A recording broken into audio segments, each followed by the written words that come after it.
Qadının plastik əməliyyatı və təbiiliyinin müqayisəsi əsasında çəkilən dondurma reklamı qadın haqları müdafiəçilərini təbii olaraq əsəbiləşdirdi. Amma bu reklama etiraz edənlərin bəlkə də 90%-i 8 martı çiçək böcək bayramına çevirib hədiyyə gözləyənlər idi. Bu nə deməkdir? Bu müqayisənin nə dəxli var? Gəlin aydınlaşdıraq. Reklam çarxı qadın bədənini qida məhsulu ilə eyniləşdirdiyi üçün tənqid hədəfinə çevrildi. Bu tənqid tamamilə haqlıdır. Fəlsəfi dildə buna obyektləşdirmə deyilir. Qadın subyekt, yəni düşünən, qərar verən fərd statusundan çıxarılır və istehlak edilən bir əşyaya çevrilir.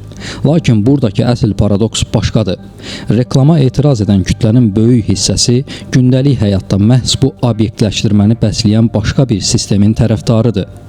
Onlar hər il 8 martı bəşəriyyətin zərif gülləri adlandırmaq və maddi hədiyyələr almaq günü kimi qeyd edirlər. Bu yanaşma qadın hüquqları mübarizəsini zəiflədir.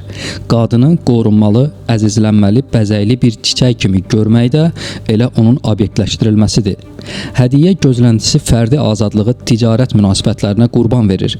Bir tərəfdən reklamdakı müqayisəyə qəzəblənmək, digər tərəfdən isə qadınlığı sadəcə zəriflik və hədiyyə çərçivəsinə sığışdırmaq ciddi bir ziddiyyətdir. Qadın haqları lütf və ya imtiyaz deyil. Bu, fundamental insan hüquqlarının qadın bədəni və həyatı üzərində bərqərar olmasıdır. Fəlsəfi cəhətdən qadın haqları humanizm və fərdiyyətçilik fəlsəfəsinə söykənir. Hər bir insan azad doğulur. Onun dəyəri cinsiyyətinə, görünüşünə və ya cəmiyyətə nə dərəcədə faydalı və ya xoş olmasına görə ölçülə bilməz. Hüquqi müstəvidə isə bu, bərabərlik prinsipidir. Bura daxildir. Bərabər işə görə bərabər əmək haqqı, siyasi qərarlar qəbul etmək və seçmək hüququ, öz bədəni üzərində tam və müstəqil qərar vermə hüququ. Buna həm estetik əməliyyat etdirmək, həm də etdirməmək azadlığı daxildir. Qadın hüquqları qadını estetik normativlərə məcbur edən deyil, onu bu qəliblərdən azad edən bir anlayışdır. Feminizm sadəcə qadın-kişi davası deyil, o, sosioloji, siyasi və fəlsəfi bir nəzəriyyədir. Tarixən feminizm 3 əsas dalğa ilə inkişaf etmişdi. Birinci dalğa 19-cu əsrin sonu, 20-ci əsrin əvvəli. Bu dalğa əsasən hüquqi bərabərliyə hədəflənmişdi. Əsas tələb səsvermə hüququ idi. İlk feministlər kimlər idi? Mary Wollstonecraft 1792-ci ildə yazdığı Qadın hüquqlarının müdafiəsi kitabı ilə bu hərəkatın intellektual təməlini qoydu. O yazırdı ki, qadınlar təbiətən zəif deyil, sadəcə təhsildən məhrum edildikləri üçün geri qalırlar. Sufrajistlər, İngiltərədə Emilienne Pankhurstun rəhbərliyi ilə qadınlar səsvermə hüququ üçün küçələrə çıxdılar.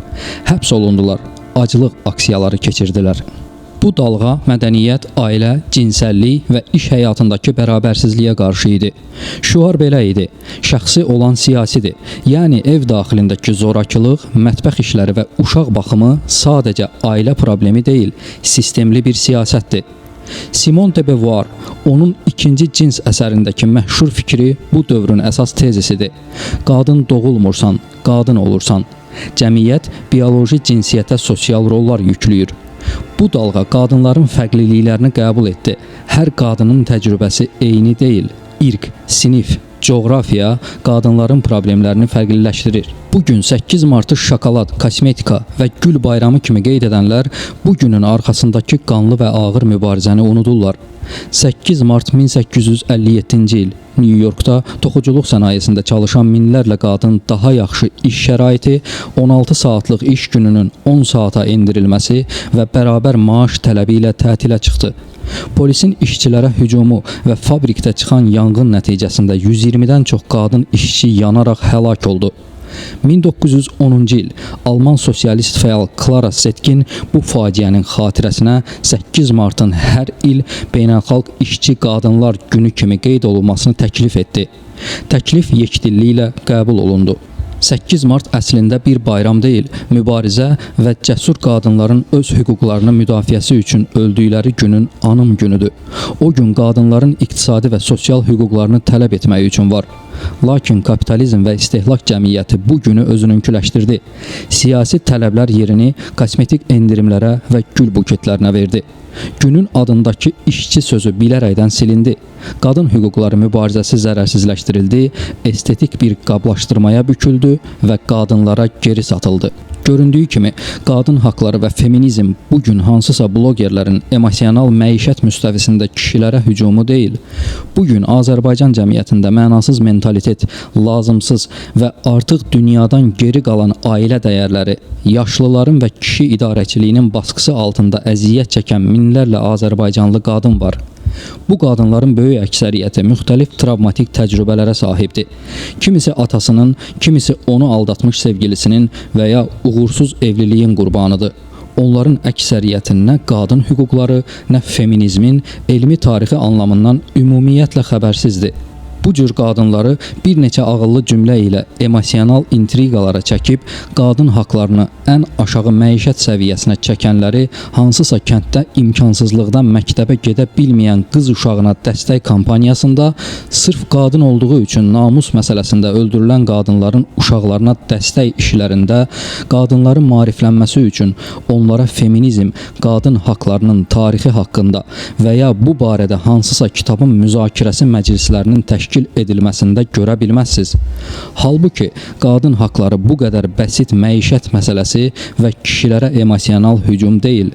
Müasir rəqəmsal dövrdə qadın haqları mübarizəsi ciddi bir struktur dəyişikliyinə məruz qalıb. Sosial şəbəkə alqoritmləri emosiyanı, qəzəbi və klik sayını sevir. Bu platformalarda özünü aktivist elan edən bəzi fiqurlar qadınların real struktur problemlərini həll etməyə əvəzinə onların fərdi travmalarını valyutaya çevirirlər.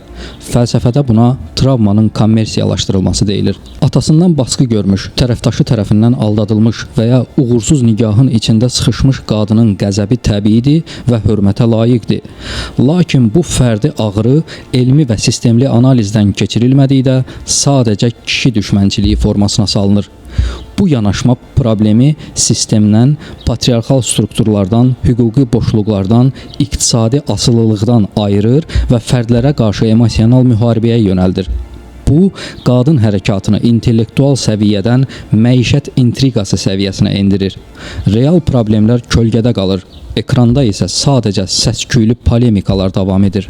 Azərbaycan cəmiyyətində qadın problemi qərbdəki nəzəriyyələrin çoxundan fərqli bir sosioloji mühitdə cərəyan edir. Bizdəki problem sadəcə qadınların karyerada yüksələ bilməməsi deyil. Bizim problem daha fundamental, daha dərin və daha aqrardır. Sosioloqların gerontokratiya, yəni yaşlıların idarəçiliyi və patriarxatın sintezi adlandırdığı bu sistemdə qadın iki qat baskı altındadır. Birinci baskı cinsiyyətə görədir. Kişi ailənin mütləq hakimi hesab olunur. İkinci baskı yaş iyerarxiyasına görədir. Ailədəki yaşlı nəsil, qaynana, qaynata, böyüklər gənc qadının hər bir addımını, geyimini, davranışını və hətta uşaq tərbiyəsini nəzarətdə saxlayır. Dünyadan geri qalan ailə dəyərləri adlandırılan bu tabular qadını fərd olaraq yox edir. Mənasız mentalitet qaydaları qadına erkən yaşdan etibarən fədakarlıq, dözümlülük və sükut aşılayır. Bu mühitdə böyüyən qadın öz haqlarını müdafiə etməyi yox, sadəcə mövcud təzyiqə uyğunlaşmağı öyrənir. Nəticədə cəmiyyətdən nəhəng bir travmalı qadınlar ordusu yaranır. Bugün Azərbaycanda qadın hüquqlarının əsl cəbhə xətti sosial şəbəkə studiyaları və ya paytaxtın dəbdəbəli kafeləri deyil, əsl cəbhə xətti regionlarda, ucqar kəndlərdədir. İqtisadi imkansızlıq və ya yerli mentalitet səbəbindən məktəbdən uzaqlaşdırılan hər bir qız uşağı gələcəyin potensial travma qurbanıdır. Təhsil almayan qadın iqtisadi azadlıq qazana bilmir. İqtisadi azadlığı olmayan qadın isə ömür boyu patriarxal baskının içində qalmağa məhkumdur. Rəqəmsal aktivistlərin bu qızların taleyi ilə bağlı real həll yolları və ya təqaüd proqramları təklif etdiyini görmək demək olar ki, qeyri-mümkündür. Ən ağır sosial yara isə sözdə namus və ya ailə şərəfi adı altında törədilən qadın qətilləridir. Bu cinayətlər sadəcə bir qadının həyatına son qoymur. Bu cinayətlər həm də arxada anasız, travmalı və cəmiyyət tərəfindən damğalanmış uşaqlar buraxır. Qadın haqlarını kişilərə hücum kimi anlayanlar bu uşaqların reabilitasiyası, onların təhsili və sosial inteqrasiyası üçün heç bir praktiki addım atmırlar. Çünki bu proses uzun müddətli, çətin və heç bir layiq gətirməyən real iş tələb edir. Fransız filosofu Michel Foucault qeyd edirdi ki, bilik gücdür. İnsan özünü sıxan zəncirlərin adını bilməsə, onlardan azad ola bilməz. Azərbaycan qadınının ən böyük ehtiyacı emosional qızışdırılma deyil, elmi maarifləndirmədir. Tarixə baxaq. Azərbaycan Xalq Cümhuriyyəti 1919-cu ildə qadınlara seçki hüququ verəndə bunu hansısa emosional intriqalarla etməmişdi. Məmmədəmin Rəsulzadə, Əli bəy Hüseynzadə, Cəlil Məmmədquluzadə kimi ziyalılar qadın azadlığını, dövlətin və millətin tərəqqisi üçün elmi, fəlsəfi və publisistik səviyyədə əsaslandırırdılar. Onlar Molla Nəsrəddin jurnalı ilə məişət səviyyəsindəki cəhaləti tənqid edir, lakin bunu qadını xilas etmək, onu maarifləndirmək üçün edirdilər. Bugün isə intellektual boşluq var. Feminizmin tarixi, qadın hüquqlarının hüquqi mexanizmləri, beynəlxalq konvensiyalar haqqında kitab müzakirələri, seminarlar keçirmək əvəzinə cəmiyyətdə dayaz müzakirələr təqdim olunur.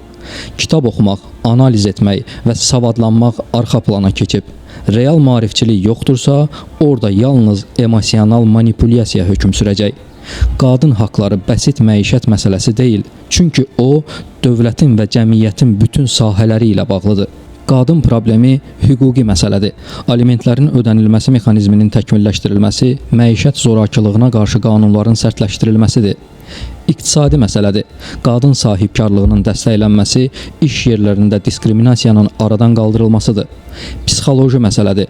Travma almış qadınlara pulsuz psixoloji yardım mərkəzlərinin açılmasıdır. Bugün sosial şəbəkələrdə qadın hüquqlarından danışanların çoxu bunu rahat studiyalarda, süzülmüş işıqların altında və əllərindəki bahalı telefonlarla edirlər. Onlar üçün qadın davası bir neçə saniyəli Reels videosu, bir neçə min bəyənmə və alqoritmlərin gətirdiyi rəqəmsal şöhrətdir. Ekran qarşısında qəzəblə qışqırmaq, kişilərə nifrət püskürmək və insanları anlamsız yerə qızışdırmaq ən asan yoldur. Çünki bu yol heç bir risk tələb etmir. Bu yol heç bir qurban tələb etmir. Lakin Azərbaycanın əsl feminist, maarifçi qadınlarının tarixi tamamilə fərqli bir reallıqdan xəbər verir. Onların mübarizəsi rəqəmsal bəyənmələr üçün deyildi. Onların mübarizəsi ölümlə, təhdidlə, sürgünlə və cəmiyyətin ən ağır nifrəti ilə üz-üzə aparılırdı. Onlar mən qadınam deyə fəryad qoparmırdılar. Onlar qadının varlığını cəmiyyətin beyninə qanla, mürəkkəblə və sarsılmaz iradə ilə həkk etdirirdilər. Gəlin bugün ekran arxasında qızışdırıcı nitqlər söyləyənlərlə tariximizin o nəhəng, fədakar qadınlarını müqayisə edək. Onların hər biri dastan, hər biri işıq idi. Həmidə xanım Cavanşir, sərvətini işıqlı gələcəyə qurban verən qadın.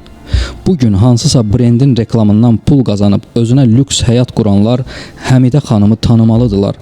Qarabağ xanlığının sonuncu varislərindən olan bu zadəgan qadın istəsəydi ömrünü saraylarda cah-cəlal içində keçirə bilərdi.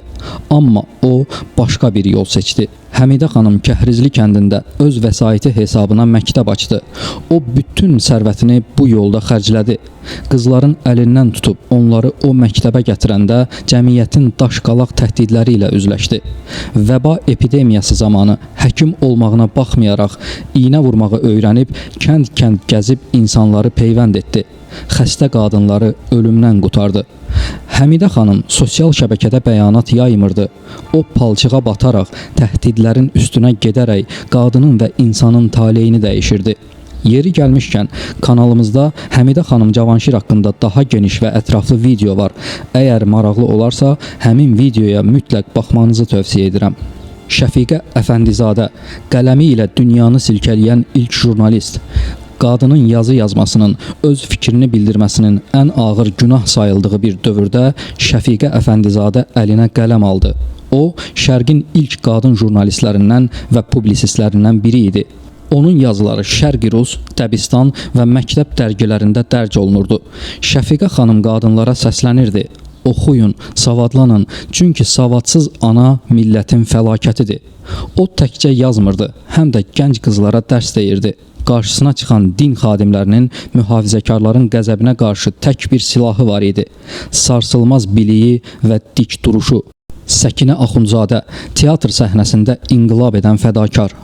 Qadının teatra getməsinin belə qadağan olduğu, qadın rollarını kişilərin oynadığı bir dövrdə Səkinə Axundzadə ilk qadın dramaturq kimi tarixə keçdi. O, Qızlar Məktəbində teatr dərnəyi yaratdı. Qızları səhnəyə çıxardı, onlara öz səslərini dünyaya duyurmağı öyrətdi. Bu, sadəcə sənət deyil, böyük bir üsyan idi. Çünki qadının səhnədə görünməsi o dövrün mentaliteti üçün ən böyük zərbə idi. Səkinə xanım o zərbəni vurdu və geri çəkilmədi. Hənifə Məlikova, təqiblərdən qorxmayan ilk ziyalı ana, Azərbaycan mətbuatının banisi Həsən bəy Zərdabinin həyat yoldaşı olan Hənifə xanım Məlikova sadəcə böyük bir kişinin kölgəsində yaşayan qadın deyil, o özü bütöv bir məşəl idi. O, Şərqdə və Azərbaycanda ali təhsil almış ilk müsəlman qadınlardan biri idi.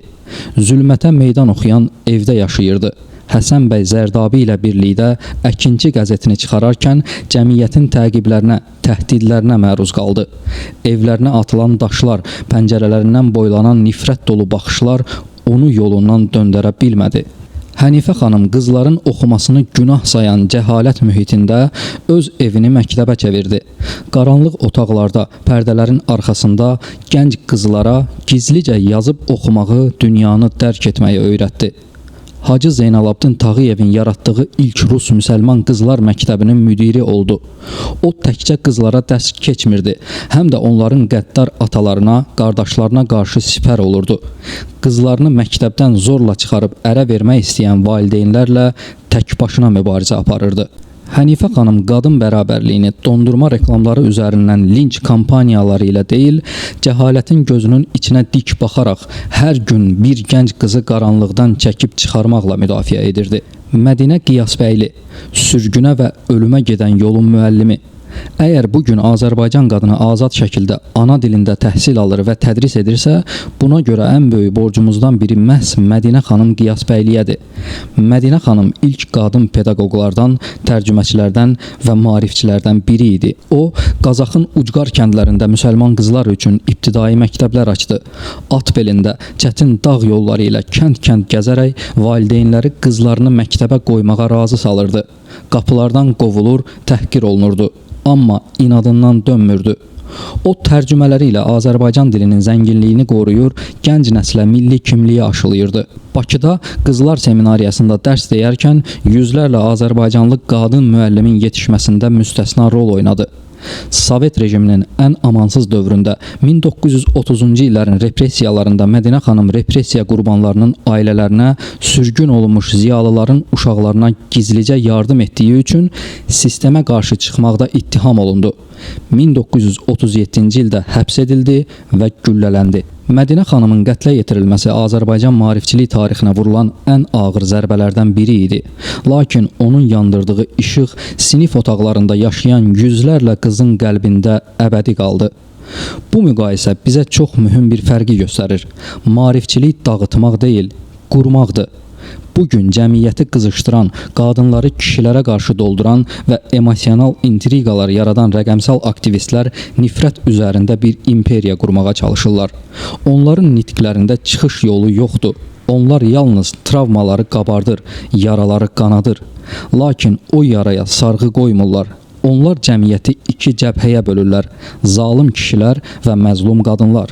Bizim həqiqi maarifçi qadınlarımız isə heç vaxt cəmiyyəti bölmürdülər. Onlar cəmiyyəti bütövləşdirməyə çalışırdılar. Onlar başa düşürdülər ki, qadının azadlığı həm də kişinin azadlığıdır. Çünki savadsız ana, savadsız və bədbəxt oğul böyüdür. Həmin oğlu isə böyüyüb bədbəxt bir ailə yaradır. Tarixi feministlərimizin əsas hədəfi nifrət yaymaq yox, təhsil vermək idi. Onlar bilirdilər ki, əlində diplomu, qəlbində savadı olan qadını heç kim əzə bilməz. Onlar qadınlara qurban rolunu oynamamağı, öz ayaqları üstündə durmağı öyrədirdilər.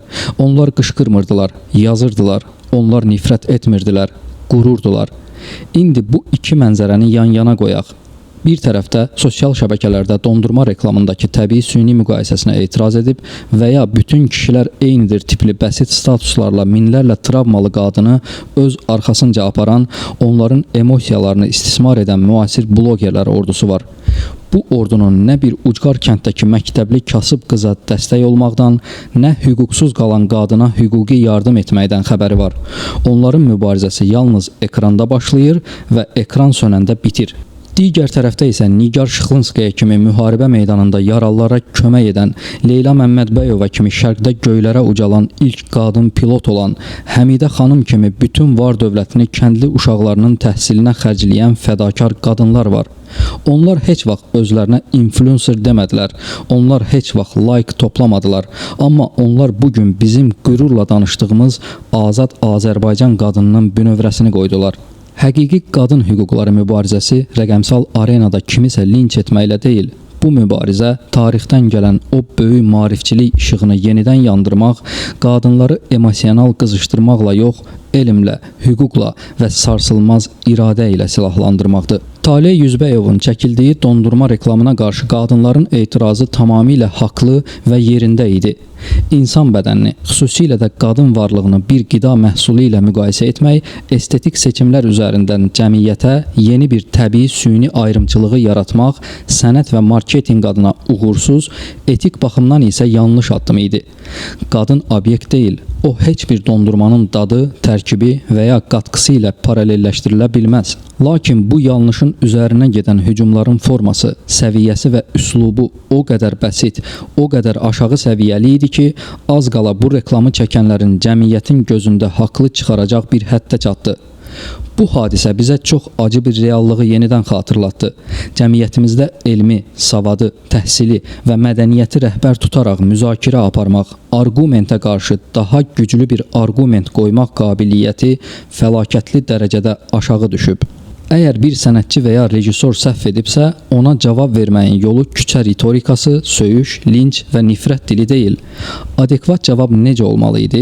Əsl intellektual cəmiyyətdə Taleh Yüzbəyovun bu yanaşmasına qarşı elmi, sosioloji nəzəriyyələrə söykənən yazılar yazılmalı, onun yaratdığı analogiya məntiqlə darmadağın edilməli idi. Yaradıcı etiraz necə olmalı idi? Həmin reklam çarxına qarşı daha dərin, daha ironik, ssenarisi ilə heyran qoyan və dondurma reklamının bəsitliyini ifşa edən əks çarxlar çəkilməli idi. Sənətə və yaradıcılığa yalnız daha üstün bir yaradıcılıqla qalib gəlmək olar. Lakin biz nəyi gördük? Emosional, despotik, məişət səviyyəli və qərəzli hücumlar. Bu səs-küyün arxasında qadın haqlarını müdafiə etmək deyil, yalnız bir məqsəd dayanırdı. Ucuz emosiyalardan pay qazanmaq, kütləni idarə etmək və şəxsi ambisiyaları təmin etmək. Bugün Azərbaycan qadınına onun daxilindəki travmanı qanadaraq özünə auditoriyaya yığan rəqəmsal manipulyatorlar lazım deyil. Bizə başqa bir nəsil lazımdır. Bizə Həmidə xanım Cavanşirin Xatirələrim kitabını oxuyan, onun hər sətrini gənc qızlarla birlikdə təhlil edən, müzakirə məclisləri təşkil edən intellektual bələdçilər lazımdır. Bizə ekran qarşısında bağıranlar yox, Mədinə xanım Qiyasbəylinin, Hənifə xanım Məlikovanın çətin şəraitlərdə açdığı o sinif otaqlarının ruhunu sosial şəbəkələrdə yaşadan maarifçilər lazımdır. Bəli, reallıq budur. Bugün elmdən, kitabdan, tarixdən və sivil müzakirədən danışan blogerləri izləyən çox az olacaq. Populyar mədəniyyət həmişə asan olanı seçir. Amma əsl böyük dəyişikliklər kəmiyyətlə deyil, keyfiyyətlə baş verir. Məsələ rəqəmsal alqoritmlərin quyusuna düşüb 1000 nəfər savadsız və qəzəbli qadını hər hansı mövzu üzərinə qızışdırmaq deyil. Məsələ o qaranlıqdan 2 nəfər qadını çəkib çıxarmaq, onların beyninə və qəlbinə elmin, savadın, müstəqilliyin işığını tutmaq və onları maarifləndirməkdir. Çünki işıqlandırılmış o 2 qadın gələcəkdə bütöv bir nəsli cəhalətdən xilas edəcək. Savad, elm və maarif bizim tək, sarsılmaz və əvəzolunmaz xilas yolumuzdur. Əziz qadınlar, sizin əsl gücünüz ucuz emosiyalarda və rəqəmsal səs-küydə deyil, əlinizdəki kitabda, qəlbinizdəki cəsarətdə və beyninizdəki elmdədir.